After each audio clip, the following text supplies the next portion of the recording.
साल 1517 दिल्ली सल्तनत पर लोधी वंश की ताकत कमज़ोर हो रही थी।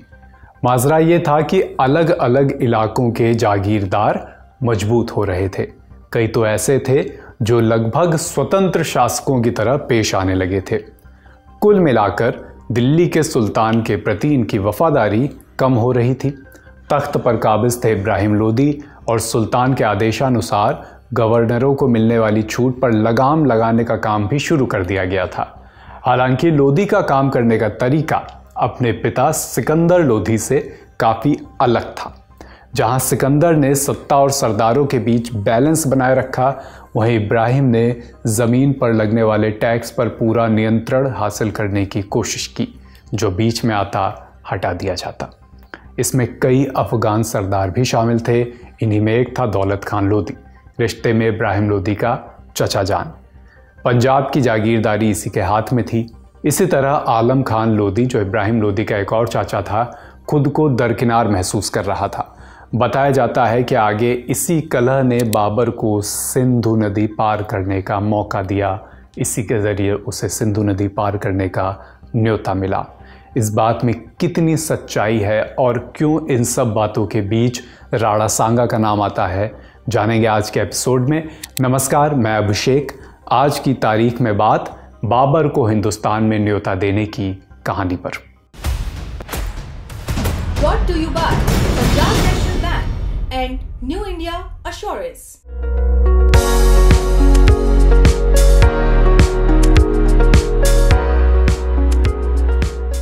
इब्राहिम लोदी और उनके सरदारों की आपसी कलह के बीच उत्तर पश्चिम में मेवाड़ राज्य तेजी से पैर पसार रहा था। मेवाड़ के सिसोदिया राजवंश के शासक महाराणा संग्राम सिंह, जिन्हें हम राणा सांगा के नाम से जानते हैं, वो अपनी सीमाएं बढ़ाने की लगातार कोशिश में थे। आगे बढ़ने से पहले राणा सांगा के बारे में भी थोड़ा जान लेते हैं। मेवाड़ के शासक महाराणा रायमल के 3 बेटे थे, कुंवर पृथ्वीराज, जयमल और राणा सांगा। बड़े भाई पृथ्वीराज से सत्ता को लेकर संघर्ष के दौरान राणा सांगा की एक आंख फूट गई थी। बाद में पिता रायमल ने उन्हें अपना उत्तराधिकारी बना दिया था।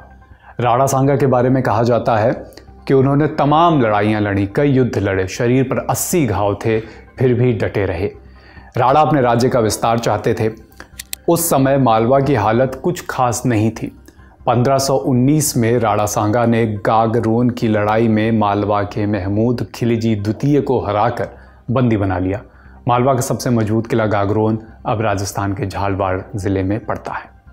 इस जीत के बाद मेवाड़ को मालवा का काफ़ी इलाका मिल गया। राणा सांगा ने अपने सबसे वफादार सामंत मेदिनी राय को मालवा में राज करने के लिए चुना। इस संबंध में सतीश चंद्रा अपनी किताब a history of medieval India में लिखते हैं, लोदी मालवा पर कंट्रोल की कोशिश में था, लेकिन राणा सांगा की जीत के बाद उसकी चिंता बढ़ गई थी। इब्राहिम लोदी और राणा सांगा के बीच ठनी हुई थी। उनके बीच 2 लड़ाइयाँ हुई, पहली घाटोली की लड़ाई और दूसरी धौलपुर की लड़ाई। दोनों में राणा ने लोदी की सेना को शिकस्त दी।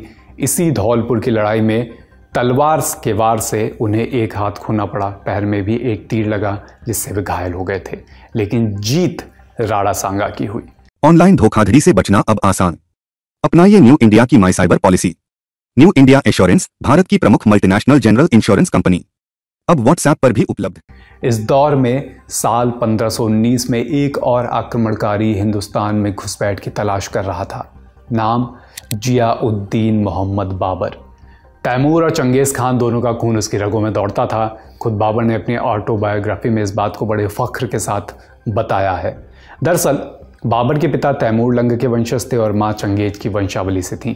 दोनों ही वंश अपने अपने समय के सबसे खतरनाक आक्रांताओं की लिस्ट में शुमार थे। 12 साल की उम्र में बाबर फरगना का राजा बना। फरगना आज के उज्बेकिस्तान में पड़ता है। उसकी नज़र समरकंद पर थी। इस दौरान कभी समरकंद उसके हाथ आता तो कभी काबुल।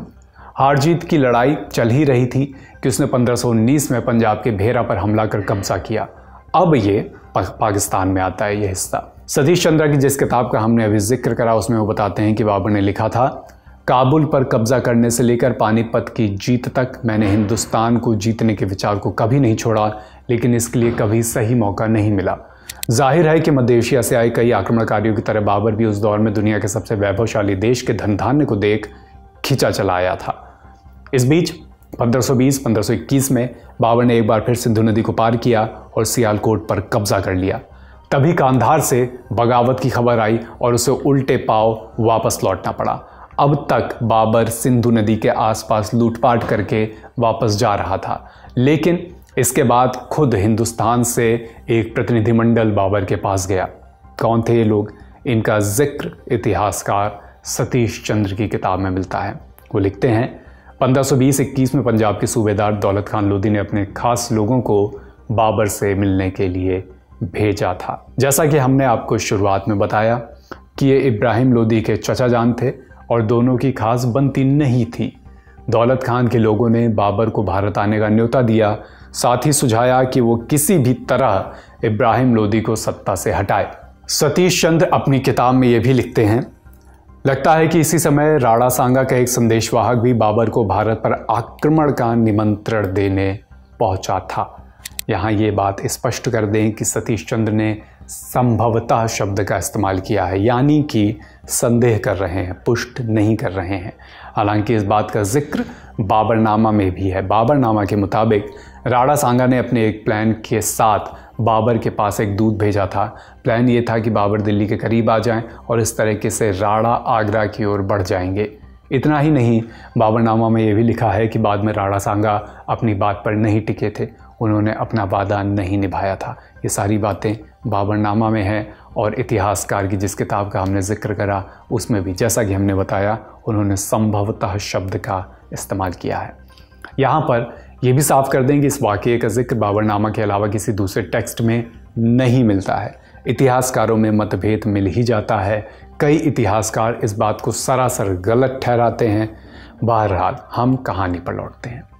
एक बात तो साफ थी कि अफ़गान सरदार लोधी से परेशान चल रहे थे। बाबर ने यह समझने में देरी नहीं की कि अब पंजाब से आगे बढ़ने का समय आ गया है। अक्सर खैबर के रास्ते हिंदुस्तान में घुसकर सिंधु के आसपास लूटपाट मचाने के बाद घर चले जाने वाले बाबर इस बार आगे बढ़े। 1524 में पंजाब आया बाबर, उसके बाद लाहौर और फिर 12 अप्रैल 1526 में पानीपत। यहीं पर पहली बार इब्राहिम लोधी और बाबर की सेनाओं का आमना सामना हुआ, इतिहास में जिसे हम पानीपत की लड़ाई के नाम से जानते हैं। इस लड़ाई ने लोधी शासनकाल की कमर तोड़ दी। दिल्ली और आगरे पर अब बाबर का कंट्रोल था, साथ में खजाना भी उसके हाथ में था, लेकिन आगरे के तख्त पर अब भी खतरा था। राणा सांगा चुप बैठने वालों में से नहीं थे और पूर्व में वो अफगान बगावती सुर में थे। बाबर ने एक टुकड़ी को अफगानों से लड़ने के लिए भेज दिया और खुद राणा सांगा से भिड़ने का फैसला किया। राणा सांगा अब आगरा की तरफ कूच करने बढ़ कर रहे थे। इस बीच 21 फरवरी 1527 को बयाना में बाबर और राणा सांगा की सेनाएं आपस में टकराईं। इस जंग में बाबर की सेना हारी और उन्हें वापस आगरा लौटना पड़ा। राणा सांगा से बयाना की जंग हारने के बाद बाबर की सेना में सैनिकों का मनोबल टूट चुका था। कई सरदार बाबर का साथ छोड़ रहे थे। राणा सांगा की प्रतिष्ठा और बयाना की हार ने मुगल सैनिकों को घुटने का बल ला दिया था। बाबर की छावनी में मातम जैसा माहौल था, लेकिन फिरदौस मकानी के मन में तो कुछ और ही चल रहा था। फिरदौस मकानी एक फारसी शब्द है जिसका मतलब होता है स्वर्ग का निवासी। ये उपाधि बाबर को हुमायूं ने दी थी। वापस कहानी पर लौटते हैं तो बाबर के मन में चल रही थी शराब। वो शराब जो उसे इतनी पसंद थी कि हिंदुस्तान में रहते हुए काबुल की याद दिलाती थी। वो क्या है कि काबुल में अंगूर बड़े अच्छे मिलते हैं। लेकिन गौर फरमाइए, बाबर का इस बार शराब पीने का जी नहीं था, बल्कि उल्टा वो उसे फेंक रहा था। शराब के सभी बर्तन खाली करा दिए गए थे, कुप्पियां तोड़ दी गई थी और पूरे राज्य में शराब की बिक्री पर पाबंदी लगा दी गई थी। इस बीच मुसलमानों पर जो कस्टम टैक्स लगाया जाता था उसे भी पूरी तरह खत्म कर दिया गया था। ये चल क्या रहा था? दरअसल बाबर ने राणा सांगा के खिलाफ दूसरी लड़ाई की घोषणा कर दी थी और इसे जिहाद का नाम दिया था। ये सब कुछ करने के पीछे साजिश थी। वो धर्म का रास्ता अपना रहा था। बाबर ने कहा इस्लाम में ऐसा करना हराम है। इस घटना का जिक्र करते हुए बाबरनामा में बाबर ने खुद लिखा है, ये एक बहुत अच्छा प्लान था। सेना पर तो असर हुआ ही, साथ में दुश्मनों को भी लगा कि हम संजीदा हैं। 16 मार्च 1527 आगरा के 60 किलोमीटर पश्चिम में खानवा में दोनों सेनाएं आमने सामने थीं। राणा सांगा की सेना बाबर की सेना से बड़ी थी। राणा पुरानी शैली से लड़ रहे थे, बाबर नई स्ट्रेटजी से। क्या थी ये नई स्ट्रेटजी? मुदाफियाना यानी डिफेंसिव फॉर्मेशन। इसे तैयार किया गया। तरीका ये था कि बाबर की सेना ने गाड़ियों को जंजीरों से बांधकर एक दीवार बनाई, खाइयाँ खोदी तमाम, तोपखाने और दूसरे सैनिकों को यहाँ पर तैनात कर दिया गया। कुल मिलाकर एक ऐसी रणनीति जो वार से ज़्यादा बचाव पर ध्यान देती है, लेकिन सही समय पर जवाबी हमले की गुंजाइश भी बनी रहती है। बाबर ने इसे रूमी ऑटोमन तकनीक कहा, जो उसने ऑटोमन साम्राज्य की सैन्य रणनीतियों से सीखा था। हालांकि राणा की सेना भी कम नहीं थी, दोनों तरफ से जोर बराबर लग रहा था। फिर हुआ वही जो इतिहास की कई बड़ी लड़ाइयों में देखने को मिलता है, दगाबाजी। राजा शिलादित्य, जिन्हें सिलहड़ी तोमर के नाम से जाना जाता था, अपनी 30,000 घुड़सवार सेना को लेकर बाबर की सेना से जा मिले।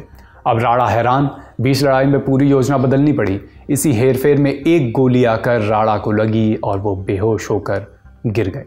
कुछ घंटे लड़ाई चलती रही, लेकिन राणा को गायब देख उनकी सेना का मनोबल टूटने लगा। तभी झाला के सरदार अज्जा ने राणा की जगह ली और उनका भेष धरकर युद्ध शुरू किया। लड़ाई लड़ने लगे। उन्होंने बुद्धिमानी तो दिखाई, बेशक दिखाई, लेकिन राणा के बराबर कौशल न होने की वजह से मुगलों के सामने ज़्यादा देर टिक नहीं सके। तोप और गोलियों की लगातार बौछार से काफ़ी संख्या में सैनिक मारे गए। राणा को जंग की ज़मीन से दूर ले जाया गया, लेकिन जंग में उनकी हार हो चुकी थी। इस जंग के बाद बाबर ने मरे हुए सैनिकों की खोपड़ियों से एक बड़ी मीनार बनाई, जैसा कभी तैमूर ने किया था। इस जंग के बाद राणा सांगा एक और बार जंग के मैदान पर जाने की तैयारी करते, इससे पहले बाकी के सामंत उनके खिलाफ हो गए। बताया जाता है कि किसी अज्ञात ने राणा सांगा को जहर दे दिया और 30 जनवरी 1528 को उनका निधन हो गया।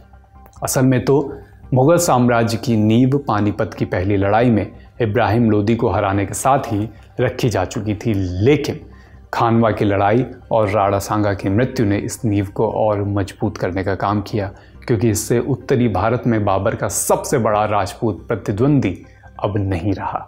इसके बाद बाबर ने ग्वालियर, धौलपुर, चंदेरी जैसे इलाकों को जीतकर अपनी सीमा का विस्तार किया। अफगानों की बची कुची ताकत को भी कुचल दिया।